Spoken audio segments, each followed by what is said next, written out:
प्रस्तुत है कविता माँ ही तो नहीं बोलती थी कुछ। माँ ही तो नहीं बोलती थी कुछ, वरना जिसे मौका मिलता है वो पलटकर जवाब दे देता है। माँ ही तो नहीं बोलती थी कुछ, जब 2011 का वर्ल्ड कप फाइनल देखने शहर चला गया था और आधी रात लौट कर घर आया था।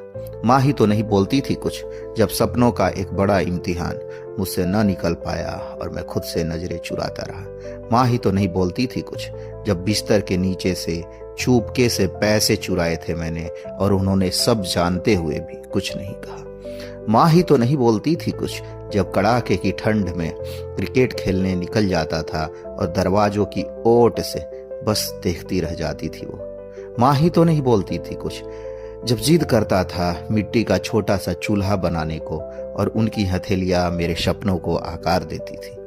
माँ ही तो नहीं बोलती थी कुछ, जब घंटों फोन पर किसी और के साथ अपनी दुनिया खोजता था मैं।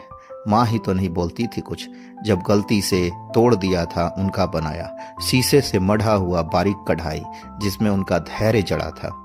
माँ ही तो नहीं बोलती थी कुछ, जब न बैगन अच्छे लगते थे न भिंडी और वो चुपचाप मेरी पसंद की चीजें पकाती रहती थी।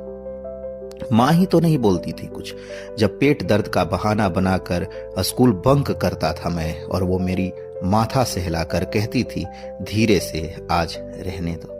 माँ ही तो नहीं बोलती थी कुछ, जब शाम देर से घर लौटता था फिर परोसती थी वो मेरे लिए हर दिन खाना। माँ ही तो नहीं बोलती थी कुछ, जब बिना ज्यादातर बताए कई दूर के शहर अकेले घूम आया था मैं। माँ ही तो नहीं बोलती थी कुछ, जब पढ़ाई के नाम पर हर महीने घर से पैसे मांगता था और वो अपने हिस्से की खामोशी मुझे दे देती थी। बाकी दुनिया ने तो छोड़ा ही क्या है जो लिख सकूं। बहुत बहुत धन्यवाद।